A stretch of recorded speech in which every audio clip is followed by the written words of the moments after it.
Great Circle is a trade and investment advisory firm. We do a lot of structuring for bankable projects across Africa, not just Kenya.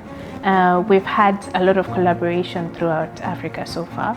And one of the arms that we do have under Great Circle is a policy advisory arm.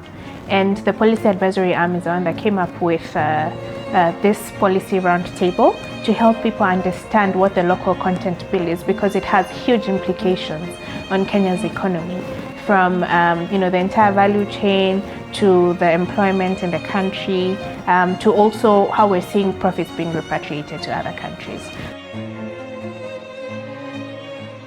The 100 million is what brought your attention.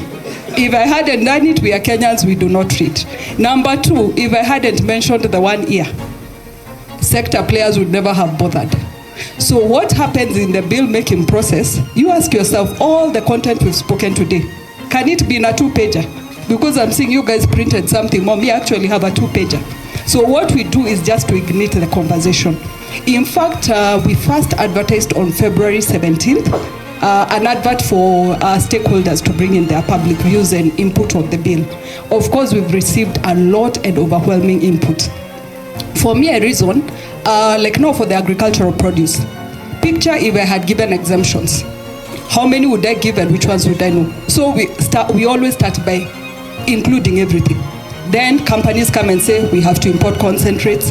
Others come and say there's this particular product that is not locally available. We go exempting based on the need and the requirement. Because if we open it up, everybody will take advantage. And then at the end of the day, we won't have a bill. My understanding of this bill, the local content bill, is to increase the participation of Kenyan citizens in, of course, the economic activities that happen within the country, where we have, of course, both local and international investors in different sectors, players come in and invest into the country and carry out whatever economic activities they do.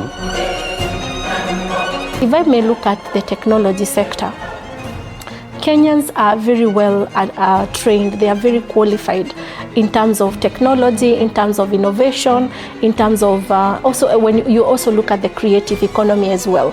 But then what is happening to those experts?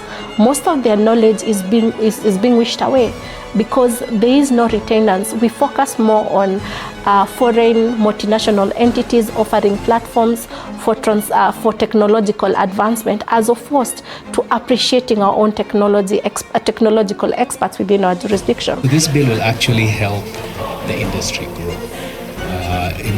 In our estimate, probably grow by about 10 to 20% per year based off of making adjustments. Also now have to ask ourselves about process, because to get this to become law, we have to go through a process of lawmaking. It's a legislative process. But I would want to assure the room and the plenary that this is possible, and it has been done before. We have had even more acrimonious conversations held and even passed in Parliament when people thought it was not possible.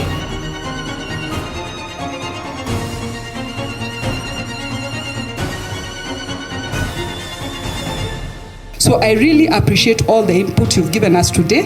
In fact, some of the proposed amendments I saw, there is one proposing that we create a local content compliance authority, which would be better than us going through the legal process.